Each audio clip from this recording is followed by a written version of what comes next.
Okay, I guess we are live now. Hi, everyone.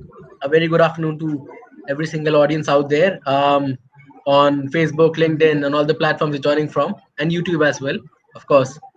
So I think if you can just hear me, it will be great if you can just drop in a message or a comment. That will be great so that we can confirm that you are able to hear us, and then we'll quickly get started.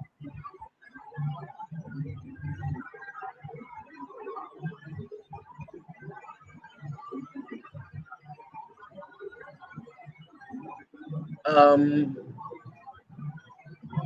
okay, one second. Okay, great. I can see the comments now. Cool. Thank you to everyone who dropped in their comments. Welcome everyone to this wonderful afternoon on Sunday. Okay, and I have a very interesting guest with me today. Chinmay, I mean, most of you might have definitely noticed his red coder badge. That is a 7-star profile. But there's more to his profile, given that he has been one of those few programmers who did not only achieve that red coder badge, but the accolades that come along with it. So he's someone who has interned at Amazon in the past, is currently working at Goldman Sachs. Apart from that, he has an experience of definitely competing at competitions like ICPC, CodeJam, and everything. So if you have any damn questions around competitive programming and these competitions, feel free to ask. We have just the best guy out here.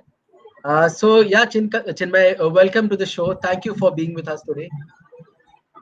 Thanks, Mudit, for the flattering introduction. But I think it's a pretty long journey and a pretty sweet journey for me as far as competitive programming and uh, and in general programming goes. So yeah, I would love to share my experiences and Oh, hope yeah. it Okay. helps. I mean, this gives me a nudge to kind of start this discussion by talking about your experiences.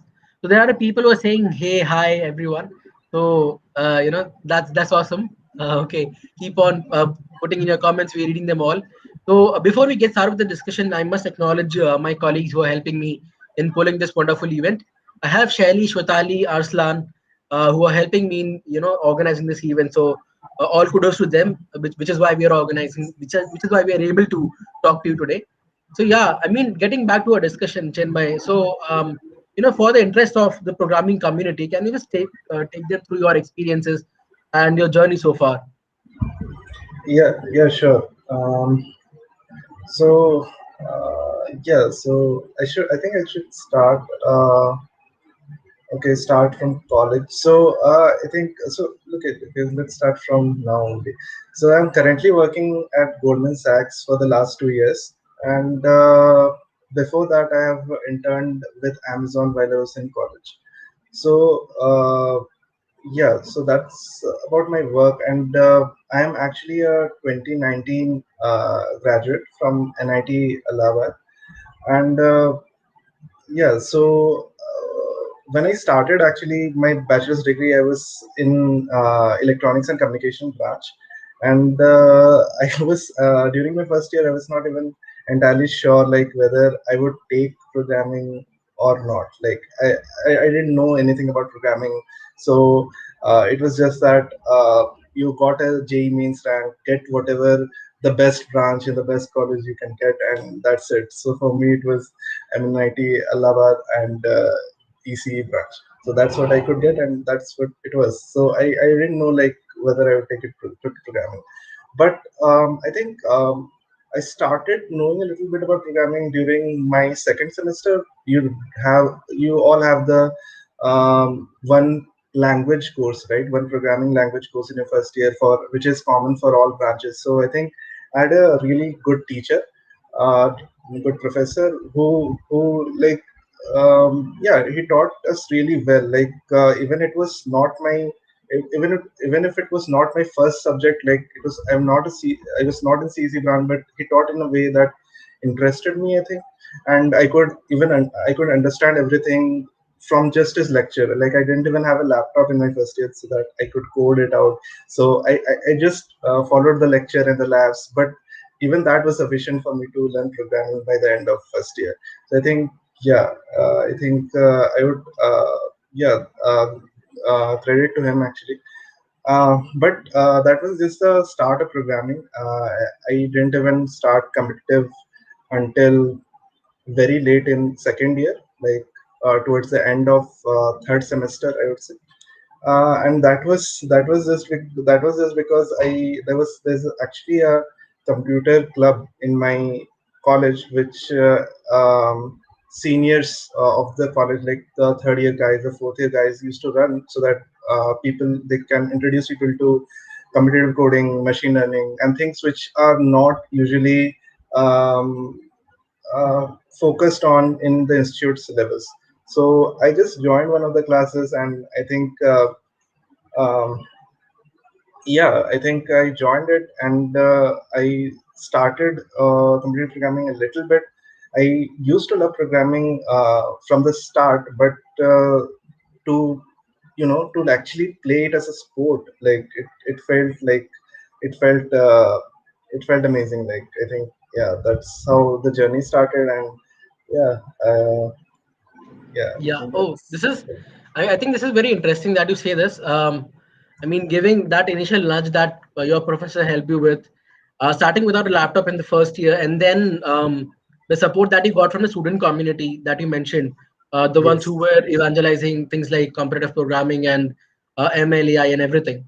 So yeah, that's pretty phenomenal. I think definitely it's very important for even people who are joining from, let's say, who have some experience are in and have some experience in this field. Maybe they could be in third year, fourth year, or they could even be a sophomore in second year, but they have some experience. It's important for them to educate the ones around them. That is how the word spreads. And I mean, I think we have a result of that, ecosystem out here with us.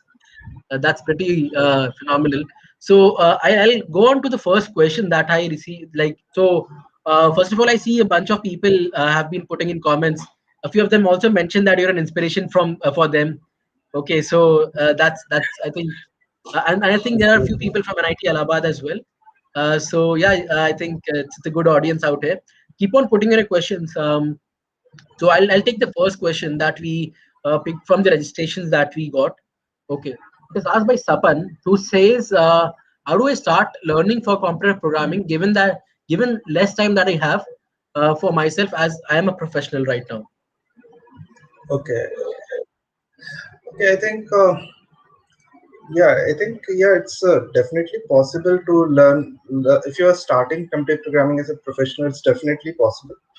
But as far as everything goes, if you're doing two things at a time, you have to learn to manage both things. You have to decide your priorities, like how much time you want to give to uh, which task, right?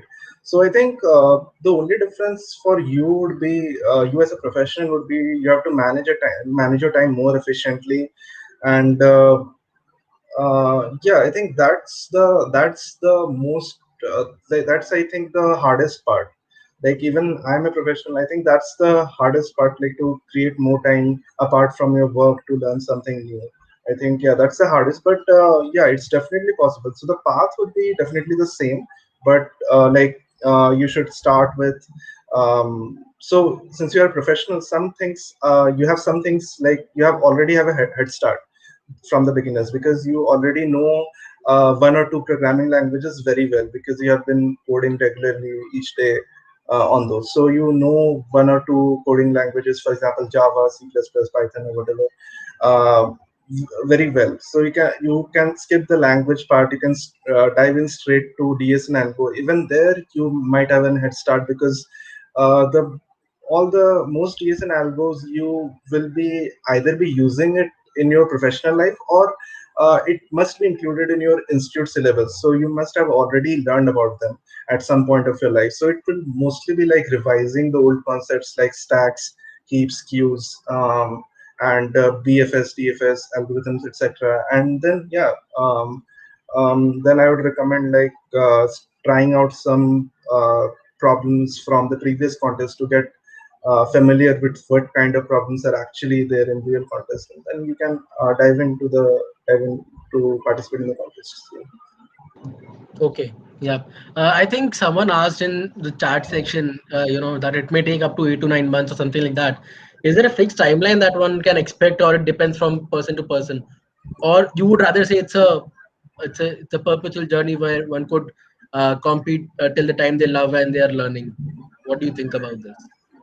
Yeah, I mean, again, it depends on what is your goal.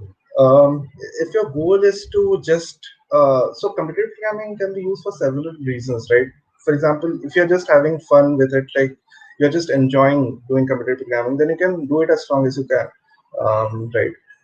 But if you have a goal in mind, for example, okay, so I just want to become um, goods so that I can easily clear job interviews, etc.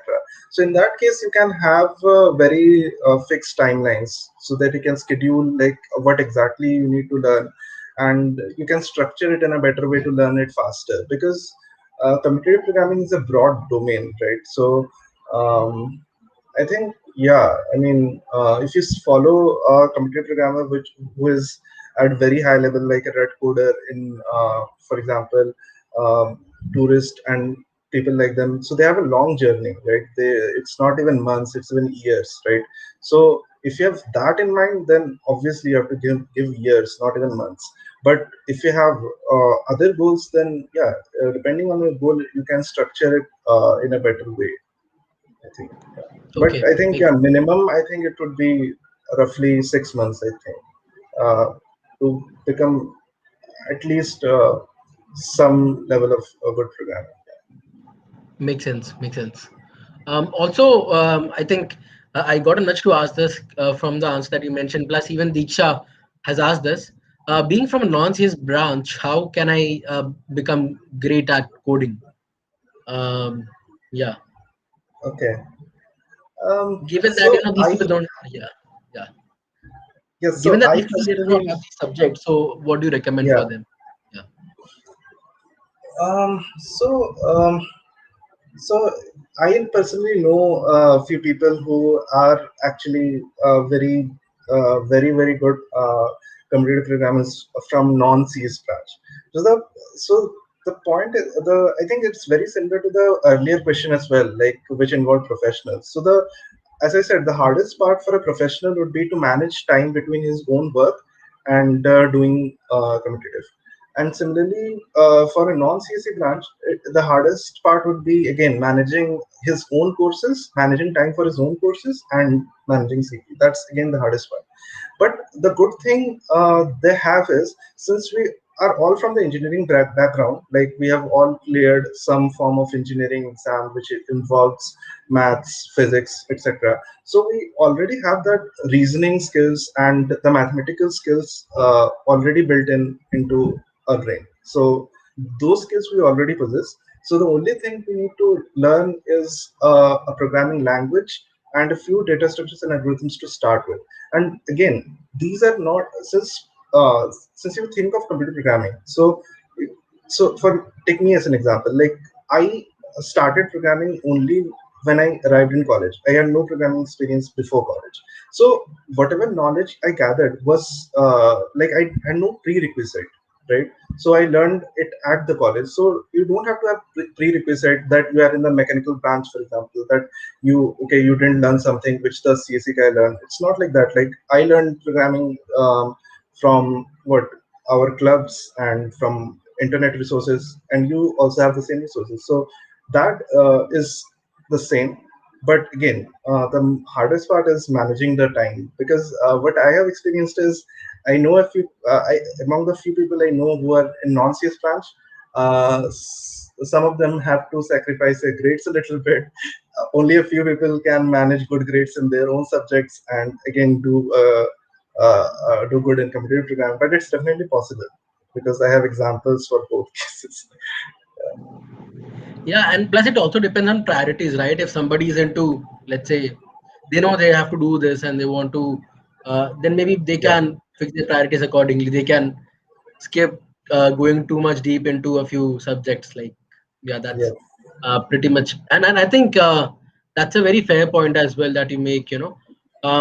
And as you said, even you started in your second year. I mean, in terms of you got to know about programming in your first year, and then eventually in terms of yeah, the entire proper competitive programming started by second year. So I think yeah. eventually people can push it when they want to. Okay. So I just want to kind of ask our audience, they're asking questions that's pretty awesome. Please keep doing that. We are taking a note of all of them. Meanwhile, if you feel this content is relevant for you, do hit the subscribe button and hit the bell icon so that you do not miss on similar updates in the future. On this note, I'll pick the next question. That is asked by Rahul. Okay, who says that can you give some? And this is something similar to what a bunch of other people have also asked in the comment section. Can you share some logic building tips for competitive programming? Okay. I think so. Logic building. I think what you can do is you can since computer programming problems are very you can say different from each other, like they don't follow the same pattern all the time. I mean, that's why they're hard after a certain point, because even if you have solved like 1,000 problems, you'll get a problem which you have to again start from scratch, like again think from the complete like basics, right? Like, so I think there is a wide variety of problems, and so there is no one solution for logic building, but you can follow some steps, um, which would be when you read a problem, then I would say the first thing which you should do is try to um, observe some patterns. Because if a problem is worded in such a way that you can directly relate it to an already known problem, then it's very good. Like you can directly code it out. But that's rarely the case. Like if you are participating in a good programming contest, the problem will be worded in such a way that it will be very difficult to link it to a already known algorithm. So I think the way to do this is to find patterns and try to reword the problem in a different way. Like how else can you state the problem? Also, another tip would be try to come up with some two or three more complex test cases than given in the sample. Because what happens is when we just try to build a logic based on the sample test cases, what happens is we usually end up with wrong test cases, because we have the logic we have built is will only work for sample cases or very simple cases. It won't work for all test data. So I would say try to create at least two to three a little complex test cases and try to observe the pattern, and then try to reword the problem and then see which other problem can you link this to, like which other problem you have solved earlier or which other known algorithm you can link this to. And yeah, and once you figure this out, then I think implementation part is should be easy for you. Yeah, I think that's a pretty general, plus it applies to a bunch of a very wide spectrum. Thanks for giving that answer. So I'll take next question, that has been asked by programmers out here. Vaibhav Gupta asked this, it is a very common question. I'm sure it's not the first time people are asking you this, but yes, generally it's said that CP doesn't have a direct real world application. Hence, it's unworthy of your time. What do you think of this? So yes. Okay, so I would like to. I think in that case, I would like to give an analogy. Like, for example, let's take football. Like, does football has a real world application? Like, in the sense that does it cure cancer, or does it eradicate poverty, or does it do any of that? It does not. It does not do all that. But people still play football, right? Even professionals play football. Kids play football. Adults play football if they like it. So people play football, right? So why do they do it, right? So like I can think of. So I thought of like three primary reasons why someone would like to play football. Number one is they think it's fun, right? They enjoy playing football. I mean, if you enjoy doing something, you can do it, right? So that's number one reason. And number two reason is they have some other things in mind. For example, they want to stay fit, so they want to play football because football will help them stay fit. And number three reason is it helps them make money. For example, if you are a good footballer and you get into a good club, you can make good amount of money. You can earn a living. I think the similar analogy fits for CP. Like you do it because it's fun. I mean, if you don't like it, then don't do it. But you if you like doing it, then you can have fun with it, right? You can enjoy doing it. The second is again similar to football. Like football gives us fitness, CP allows us to be good problem solvers. It helps us increase our implementation skills. We, for example, because we are doing CP and we focus so much on accuracy and stuff. So even when I'm writing code in as a developer, I am able to figure out and think about the edge cases which might occur. Is my code completely correct? I look through it like 2 times, 3 times, right? And again, even if there is a bug, because we have been doing CP, so we have the skill of debugging very fast. Like in CP, we don't even know like for which test case it our program failed, and somehow we just try like are all possible test cases, where can it fail, and we somehow come up with we somehow debug the solution very fast. So that skill again helps. So these are some of the things for which someone can do CP. And again, the third one is money, right? So in CP, people say that unless you're a tourist who wins every competition throughout the year, you can't make serious money, and that's true actually. But actually, CP, since most good tech companies want good problem solvers, want people who can implement good code, they they see CP as a good thing. If someone is good at CP, it's an added bonus. They see other things as well, but because someone is good in CP, they can say that okay, this guy is a good problem solver. So it helps you get jobs, and again, indirectly helps you make money. So I think it's completely similar analogy. So I think of it as a sport. Like why would you pursue a sport? It has no real world application, but it can help you in certain things, or it may be that it does not help you in anything, but you just find it fun, so you can do it. That's so. Yeah, that's a very fair point, and I think it's very important for people to be patient till the point where they start enjoying the sport. Mostly when we go to ICPC and we interact with participants there, we rarely come across someone saying that they are into CP because they just completely hate doing it, but they want to get the job. So you won't find Yeah. people like that. People get in your tour. People start enjoying the sport completely. There's a fun element to it massively. Yes, I think that's a very unlucky thing, I would say, because um, yeah, I mean, if you do something like which you are forced to do, for example, if your parent says like do yoga every day because you have to stay fit, then you'd not like to do that. But if you find something fun like play football because you can stay fit, then you might like to play football. So if you like to do something, it's more it comes more naturally, and yeah, you automatically improve because you yourself want to do it. So I think yeah, that Right. helps. Right. Uh, this question has been asked by Anjali, and I think a couple of more have seconded that question. She asked, "How many coding questions should one solve in a day?" Or let me segment that into two parts. How many should one solve in a day, and how many did you solve in a day when you were trying to reach the helm of your CP journey? I think okay. So let me first start with myself. So I think the number of questions you solve in a day, as you improve, it will get lesser and lesser. I mean, it seems like the opposite, but it's actually true because as you're improving, the only way to improve is to solve harder and harder problems. Right. So if you're solving the same level of problem each day, like 100 of problems of the same type, then you're not improving.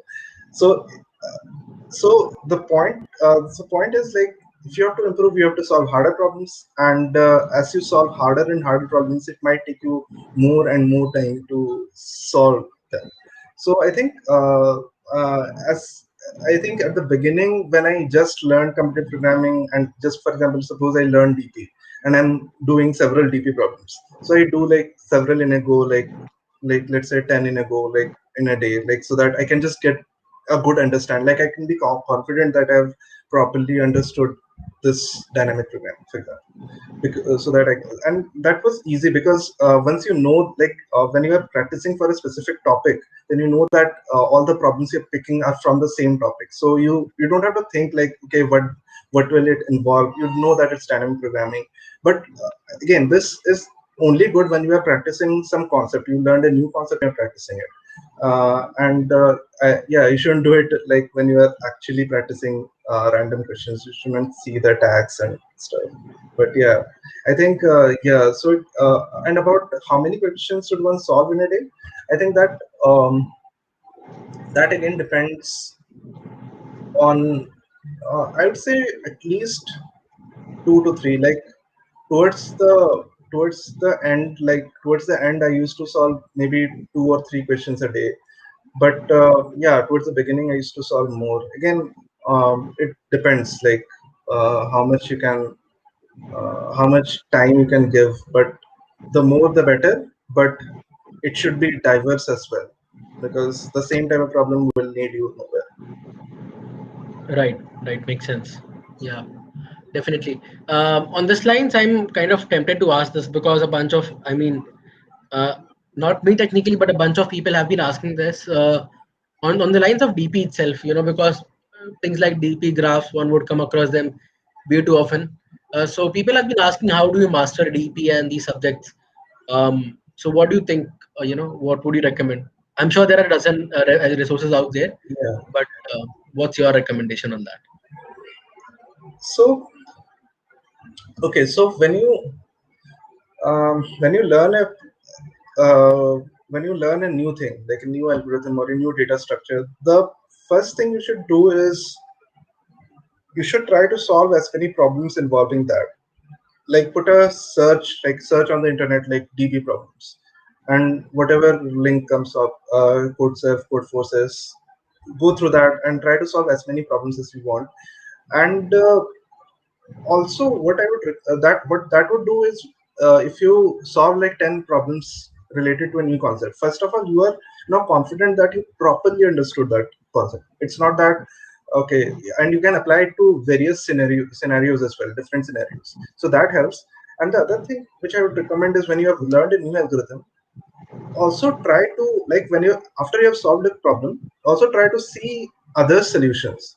Because since you have learned this concept very recently, your approach to that concept, or your code might not be that optimized or that efficient in that manner. But some person who has been doing DP like for, let's say, months, like he must have written very efficient DP code and very cleaner, much good looking code. So I think, yeah, I think when you learn a new concept, try to solve as many problems as you want, and also try to see other, like, actually at least like the big coders um, code, so that you can learn little how to implement the same thing in a better way. Yeah, I think Okay, that's okay. important. Did you also? I mean, this is an interesting bit. Generally, do you also look at the clean aspect of the code that you mentioned while you're looking at the solutions? So is that a good practice? Do you recommend that? Yes, yes, yes, definitely. Like I, for myself, like people, I think, yeah, most people in computer programming ignore like clean code, because I think there is no evaluation on clean code, right? I mean, Right. you can write dirty code, you'll get the same number of points. You can write clean code, same number of points. But I think clean code is necessary.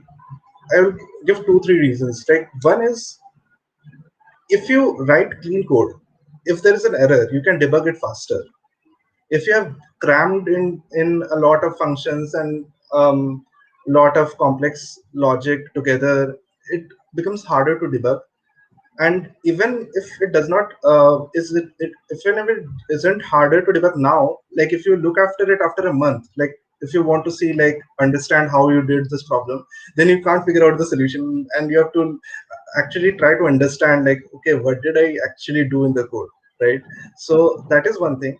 Number two point is, if you're participating in ECM, ICPC, and other team contests, it's very important that you write a clean and consistent code. I mean, as much as possible, because not only you will be reading your code, but there will be 2 other people besides you who will be trying to debug your code as well. So the cleaner you write, the easier it will be for them to understand your code. And it also helps, if you have a team, then follow the same coding patterns, like use the same kind of, you know, same kind of patterns, exactly. Format And kind the of. number Yeah. third, three point is it is going to help you later when you get a job as well, because in corporate in big tech companies, readability of code is a must. Like there is no compromise on readability. Like you have to write readable code, because you might leave the job after a year and 10 more people will join the team and they have to go through your code to maybe add a new feature or something. So I think that will help there as well. Yeah, yeah, makes sense. That's a very, very fair point. This another question that Ashish asked, and a bunch of other people have also asked in the past. It's a very common thing that happens, but yes, how do we get from 2 star to 4 star or above? People people get stuck at one particular star rating for a time, and then they struggle to cross that particular barrier. Did that also happen Yeah. with you, or Yes. what do you recommend to these programmers who are struggling with this? Yes, I mean, definitely it happens. Like, yeah, at some point it becomes you're stuck at a level for some a lot of time. I think what I used to do, what I did personally was I changed my preparation technique a little bit. So what I used to do was, for example, if I'm solving three questions in a competition consistently, and I'm not able to solve the fourth question consistently in a contest, for example, because to get higher in the rating chart, you have to solve more and more problems. Like you can only be fast, like how fast you can be. Like if you're solving the three problems, even a coder who solves the fourth problem and takes a lot of time will always be ahead of you. Like you cannot solve three problems at lightning speed and be ahead of a guy who solves four problems, right? So you have to solve more and more problems in a contest. So what I used to do was I I exclusively practiced the four problems of contests. So I picked up all the old contests and I exclusively used to practice the fourth problem because I want to solve the fourth problem in the contest. And once I started to consistently solve the fourth problem, and again then move on to the next fifth problem, and again practiced consistently the fifth problem of older contests, and so on. I think this helps because yeah, you are actually doing practice for what you are not able to achieve yet. Like because if you yeah because doing practicing a lot of questions which you are already able to solve will not help, but whatever you are not able to solve, practice a lot of those, I would say. That helps as well. Yeah, I think this was a pretty when he started answering this question, a bunch of people said that yes, it's a real problem and everything. So yes, since this has been answered, I would definitely urge you to go ahead and like the discussion if you like it. Okay, fair enough. Leaving this aside, moving on to the crux again. Pratik, while registering for the session, asked this particular question. It's an interesting one. I'm not sure if this happens, but yes, how to prepare for finance plus tech part for Goldman Sachs interview. So is that necessary? A, B, how to do it if it's necessary? Okay, so um, I don't think Sachs states finance is a compulsory requirement for any interview or any position, at least any engineering position. Like it's always stated in um, a bonus requirement. Like if you already are familiar with finance, they might prefer you. Like for us, like if there are two guys like who are exactly the equal in tech interviews, and if one guy has a bit of experience in finance, they might prefer him. But it's not a hard requirement. It's never a hard requirement, especially for a fresher. They do not expect a bit of finance, right? And also I think even for higher levels, the requirement is not that strict because Goldman Sachs is a big company, and and finance is not a small topic.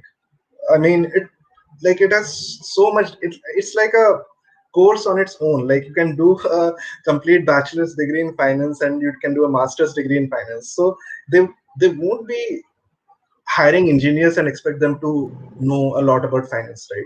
So it's a plus, but it's definitely not required. Like I don't I don't think anyone who does not already know finance is preparing for finance for a Goldman Sachs interview, at least engineering position. So I think Okay. you should, if you're an engineer, you should focus on the tech part, because yeah, that is what is gonna help you, not the finance part. Okay. That's a very fair point. And does this also stand true for other companies in this domain? Let's say people who hire quant strategists and all. Um, I think again, I can't speak for other companies, but at least for as a fresher, if they're hiring you, they're obviously not expecting finance. I mean, that's like not possible. Like you are graduated as a BTech, and then they talk about finance. Like if you're stating in your resume that I have experience in a finance company, obviously if you're stating as a resume and you are saying that, oh, I'm in finance, so you should prefer me, then obviously they would test that financial knowledge, right? Because you are saying that as a uh, like as a special quality of yourself, you're Yes. highlighting that quality. Right. So they will obviously test you on that. But if you don't highlight it, then it's no problem. Like they will hire you as a engineer, and you'll slowly get to learn whatever finance knowledge that is required while staying in the team, working with the team for a few months. Yeah. Okay. Okay. That's a very interesting point. Okay, so we talked about your Goldman Sachs experience. Now I would want to move to your Amazon experience, given that Amazon is also hiring from CodeChef, and plus a lot of people actually look at it as one of their dream companies. A good chunk of them. So, do you have any tips for someone who's preparing for Amazon interview? Something that you would want to recommend? um, I think the tips would be similar to any good tech company. Like any good tech company will expect some level of problem solving skills. Like it will vary depending on the company, but there is a reason why each company's first round is a kind of a coding round, right? Because they expect some level of problem solving skills from you. Even in the interviews they might ask a couple of coding related questions. So so I think, yeah, I think the problem, so especially as a fresher, like the most relevant thing they can expect is from you is good problem solving skills. The second would be a basic CSE knowledge, like computer science knowledge, a little bit of maybe DBMS or operating systems. Not too much, but a little bit is obviously expected from a CSE graduate. And yeah, the third point would be confidence and good communication skills, because you'll any big company will be working for, you'll never be working solo, right? You will always be interacting with several people for any small task, right? So they want good communicators um, who can interact with various people and get results, get things done quickly, right? So yeah, good communication, confidence is a must. Apart from in technical skills, you should have problem solving skills and a basic CSE knowledge. Yeah, I think that's what each company Okay. needs. Okay, fair enough. Yeah, that's a fair point. Deepraj has asked this question: how many languages? It's a very, very common question. People usually break that into two parts. Which language should they code in? Plus, how many language should they know? So that, let's say they can have a great career, can keep their options open, and so on and so forth. What do you think about this? Okay, so I mean, you should at least know one language, right? Um, but again, if like let's there are two perspectives, right? One is CP and one is like jobs, and you know. So if you're dependent on language, like if language, you think language is a constraint, then I think that's very bad news. It means that you don't understand the fundamentals of programming. The fundamentals of programming are the same in every language.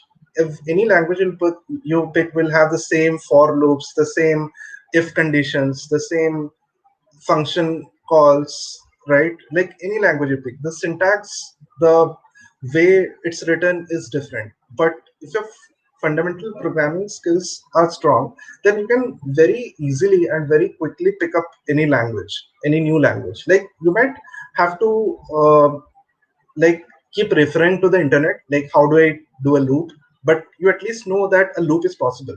right, in the first place, because you know one programming language. If one programming language is loop, then almost all programming languages will have loops in some way or another. So you can use the internet for like while learning a new language, but yeah, I mean it shouldn't be a barrier. Like language should never be a barrier.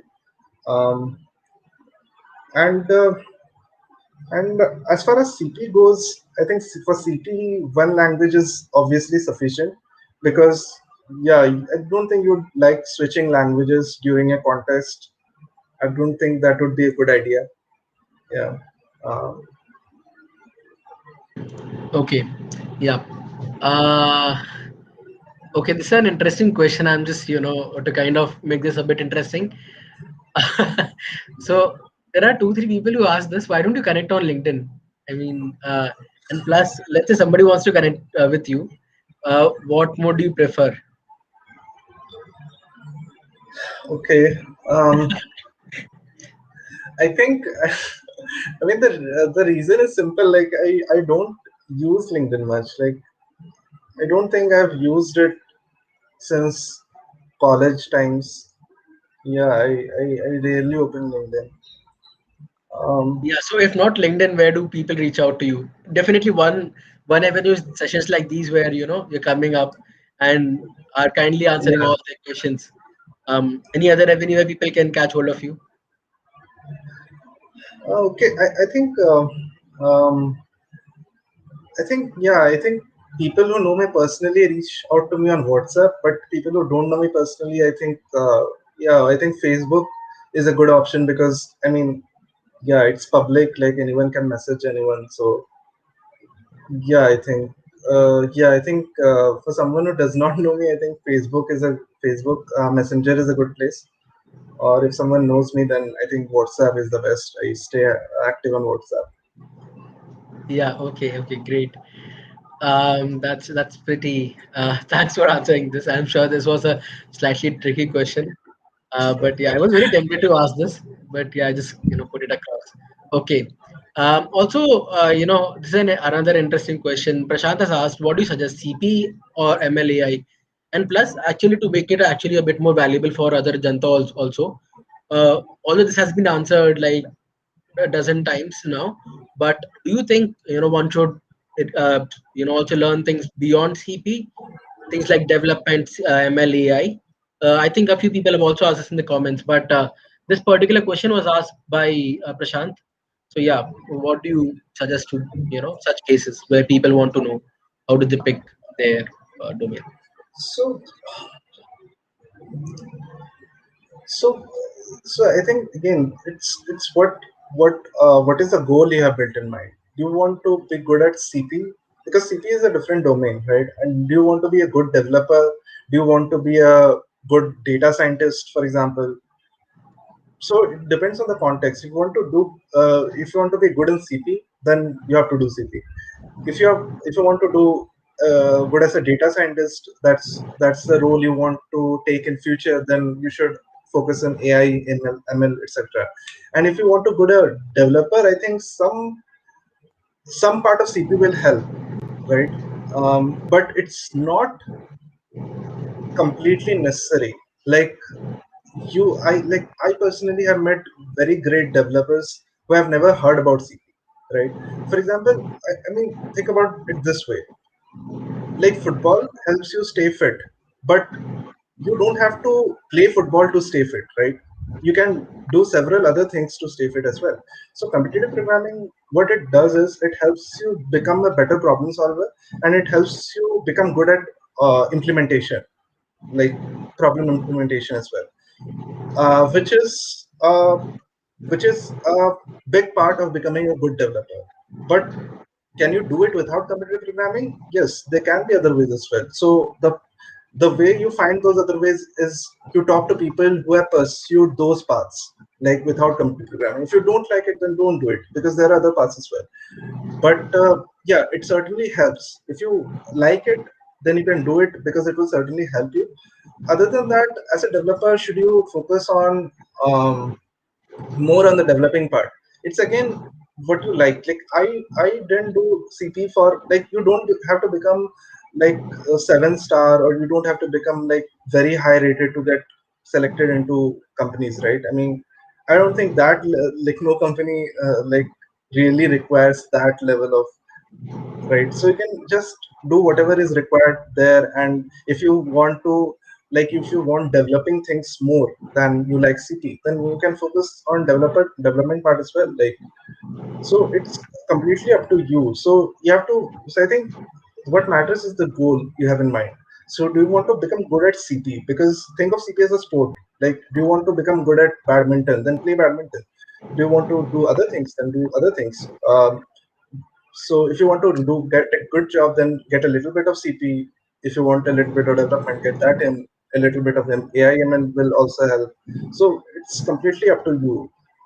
I personally like focus more of my time in CPA, and that was enough for getting a job. So yeah, I think you just have to be good at one thing, like to to catch a employer's attention.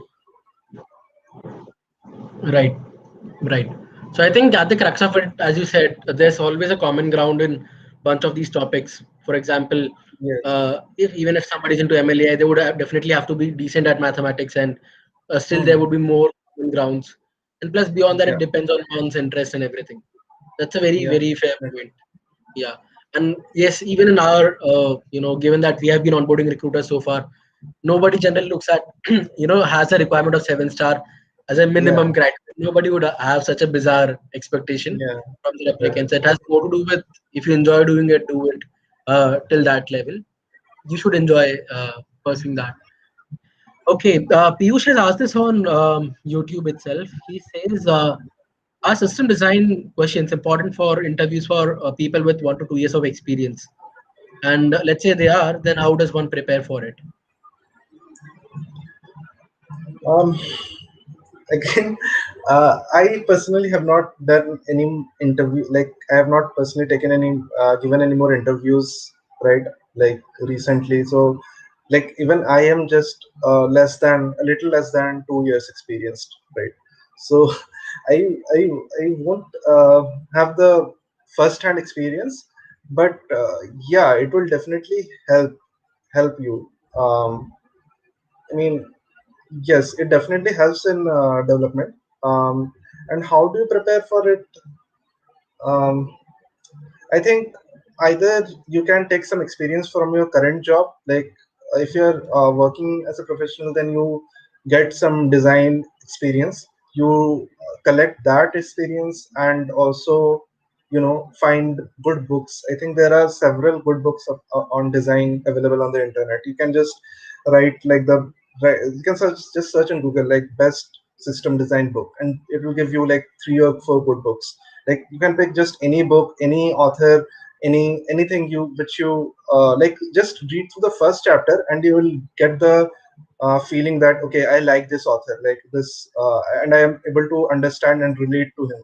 So yeah, just go through that book. I think books are a very good way to learn anything, really. I mean, um, yeah, I think people in colleges, we are used to like just watch YouTube videos and like prepare for exams. I mean, that's good way, but if you want to actually become good at something, then you should go in depth. And videos can't take you in, like, you can't go in depth using just videos. Like, you have to read some books, and also experience definitely helps. Like, you should take up work which involves designing, so that you can get the first hand experience as well. So yeah, I think so, but I have not given any interviews after like one after being 1 or 2 years experience. So I don't have any first hand experience about like, whether it's important. Yeah, thanks for this candid answer. In the interest of time, I'll quickly pick up the next question. Okay, it's a very quick one. Divyansh has asked this. You can probably answer this in one line. Are there any? Sorry, Jay has asked this. Are there any quant developers at Goldman Sachs? Uh, I mean, There might be certainly, but there might be certainly be quant developers, but I don't know anybody personally. Uh, so there is so actually, even if there is a quant developer, like you won't know he's a quant developer because the job levels are not like quant or something. Does not include quant usually. So yeah, there might be because it's a financial firm. So Okay, okay. Another quick question is, I think, yeah, this is pretty, I would say, pretty short one, but yes, how important is mathematics for CP or programming? Do you think it's important, and how much important is it?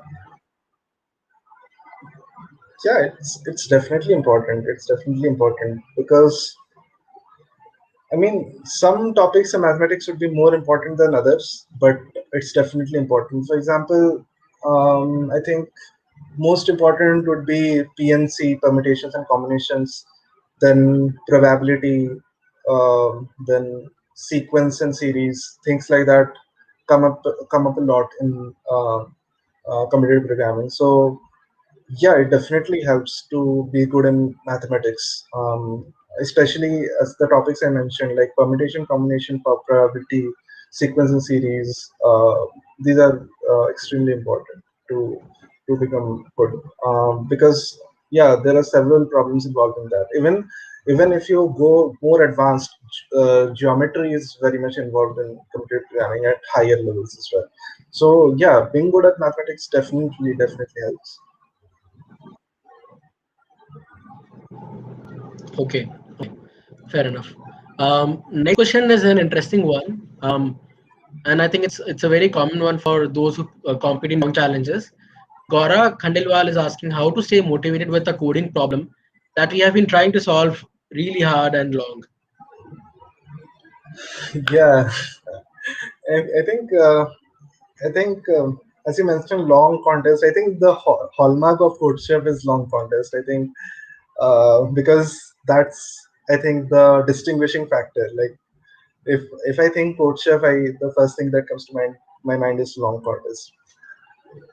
Yeah, and yeah, they're very interesting, but I think they actually test your patience. Like even I have been in situations where I have solved like let's say six problems and I'm trying to solve the seventh problem and it's the eighth day, like there are 2 or 3 days remaining, and I'm thinking like should I really spend my time thinking for 2 3 days and trying to solve this problem, or should I just give it up and like whatever rank is it's fine. I mean, so yeah, it's really hard to stay motivated if you don't figure out the solution. But um, I think so. What I usually do is when I'm thinking too long for a problem and I don't get any new ideas, I skip that problem and try it the next day, and it definitely helps because what happens is when you think too long about a problem, you have one or two ideas and you have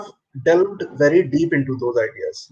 Like you have delved very deep into those one or two ideas, and you are trying to figure out a solution with those two ideas only, and your brain does not like stops giving you new ideas because you have delved so deep into the existing ideas which you had thought of.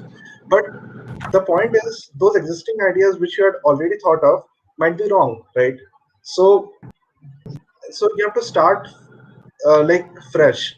So what I do usually is if I've taken like 1 hours 2 hours to solve a problem and I'm getting no ideas, then I just skip it for the next day and I think about it with a fresh mind, and I try to forget the old ideas and try to first see like what other new ideas I can come up with. And if I'm able to get some new ideas, then they are potential solutions as well. So I try to think about them as well. So I think the point I'm trying to make is don't focus on a problem too much continuously, because I think that becomes counterproductive. Um, like if you're thinking about a problem continuously for more than a couple of hours, like if you're able to think about the solution in a couple of hours, then it's okay. If you're not able to think, then 4 hours might not help as well. you need to think about it with a fresh mind, maybe tomorrow or a day after that.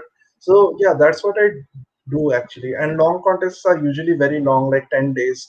So you can, yeah, you can just try the next day, like with a fresh mind, like forget about all the approaches you thought previously and start fresh, like read the problem again, think, like start your process of thinking again. I think that's important. Yeah, yeah. Um, that's a very fair point. I think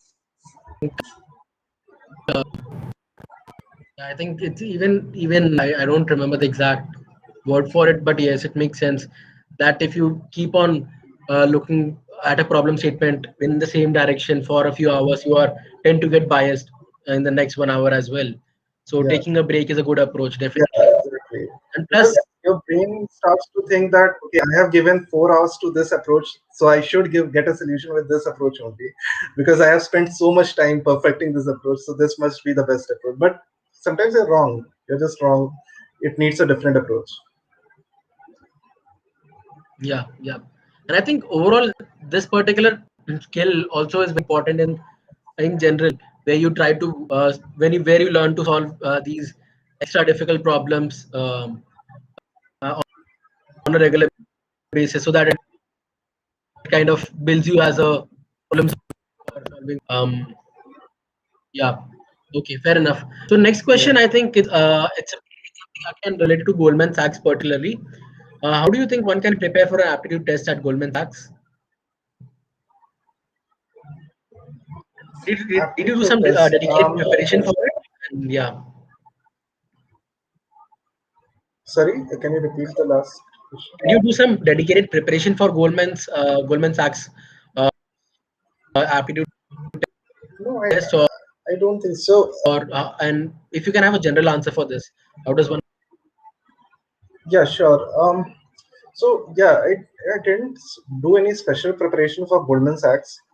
Like, so if you're talking about the aptitude test, from my experience, it was, I think, a couple of programming questions and around 10 reasoning questions, like math plus reasoning questions. So I think, yeah, you don't have to do any special like training for that, right? Because programming questions are there in the aptitude test of almost every tech company, right? So you must be prepared for a programming question for any tech company, not Goldman Sachs especially. And as far as reasoning and the math goes, I think again, like as a engineer, like you should be good at reasoning and maths, right? I mean, and those are not like complex integrals and differentiations, right? These are like basic maths, like basic logical reasoning and maths, right? So yeah, I think those are pretty much required in any job you apply for, right? Right, like even if you choose to you are from a management background, even then you need logical reasoning and mathematics a little bit. So I think, yeah, those are very general, like aptitude tests are very general. Like I don't think I have seen very few aptitude tests which are very specific to that particular company. Like they're pretty general, like general programming questions, general some tech companies might prefer to put CSE MCQs as well, like computer science theory MCQs as well. So yeah, that depends on that changes from companies to companies. But yeah, I think nothing very. You don't have, the point I'm trying to make is you don't have to do special preparation for a company. That's what I think.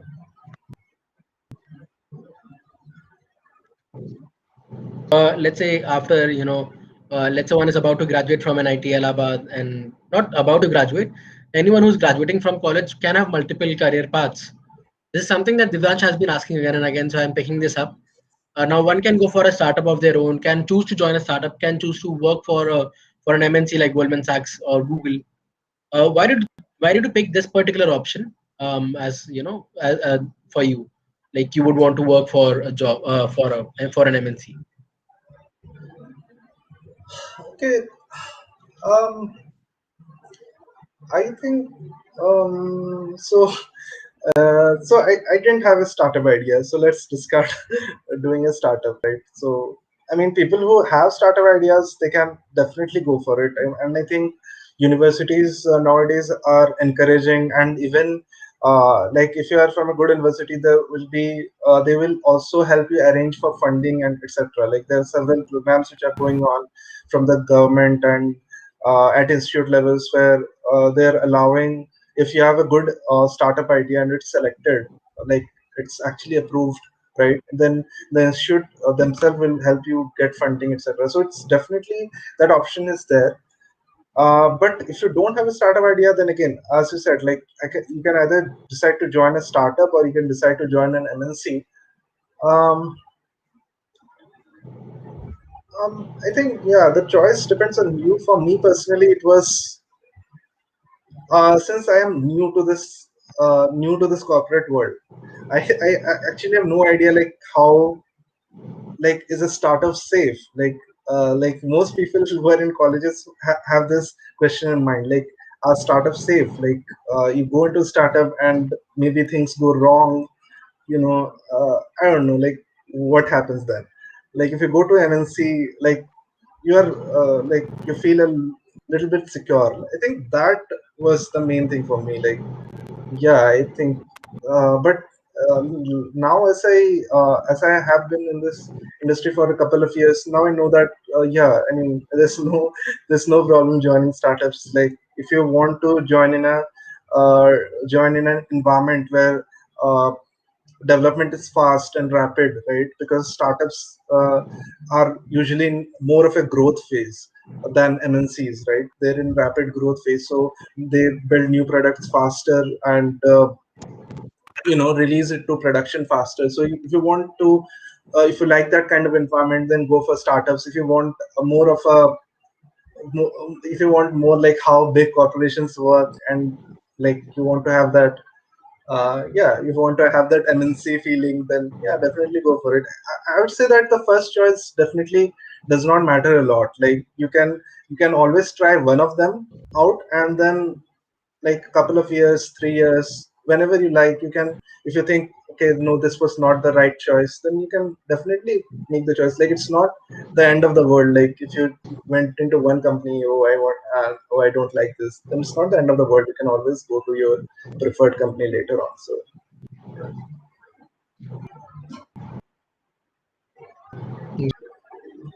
Yeah, yeah. Thanks for answering this question. This is the I think you laid it down very perfectly, very and then why you wanted to choose very fair point. And plus, I think even as probably starting with a job, the best ways to learn, uh, uh, the fundamentals and how to go about it. Jay has asked this, and it's a so so what does an analyst do at? So let me add, what does an analyst do at Goldman Sachs? Because I mean, analyst is probably one of the most ambiguous titles I've ever seen. It can start from any description and can grow anywhere. But yes, let me box it to Goldman Sachs. What does an analyst at Goldman Sachs do?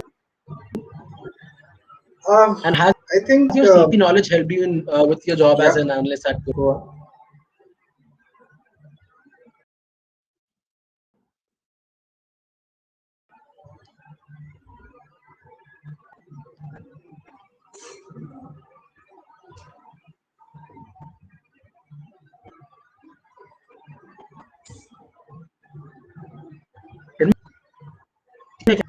Can you hear me? I cannot answering the question. Yeah,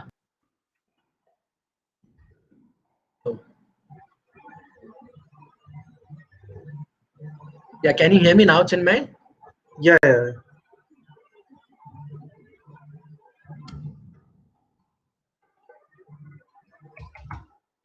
Network. Oh, there. Yes. What does an analyst do at Sachs? If you can answer it, chance if you're able to hear me. Yeah, sure. I think, yeah, analyst, as you said, is very broad in Goldman Sachs. Um, I think as a fresher, you will get this analyst position, or even if you are from, I mean, uh, uh, am I audible? Yeah, I think there is some network issue at my end. If you can answer the question, that will be great. I'm trying to Sure, hotspot in the meanwhile. sure. Yeah, so what analyst means in Goldman Sachs is it's basically the starting position. I mean, whether you are in engineering or whether you are from the management background, whatever background you are, like if you are a fresher, you will get the analyst position. And I think yeah, I think it's the same for all like fields, like be it engineering or management. So analyst, you can think of analyst as the equivalent of an SD1 in Amazon. If you're a analyst and you are in an engineering team, I think you can think of it as an SD1 in Amazon, which is more explicit.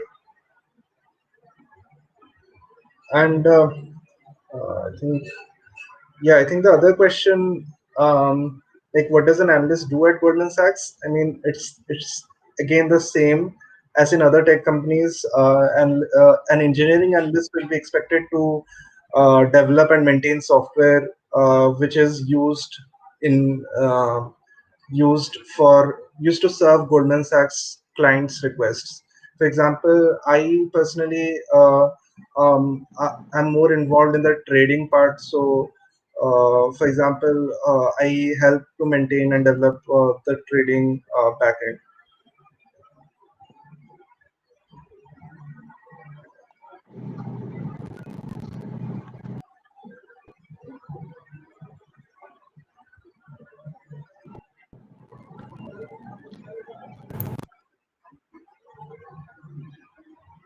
Okay, I think there are some. I mean, I'm okay. Yeah, yeah,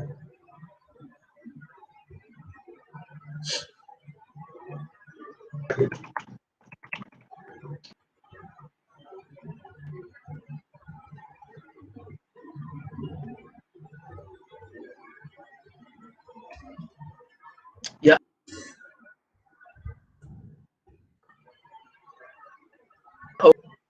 cool. So I think with this we are done with the session. You, I mean, we apologize that you had to face it,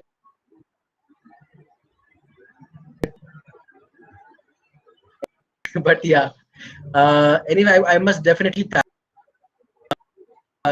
in answer questions. Today we actually were able to compare journey,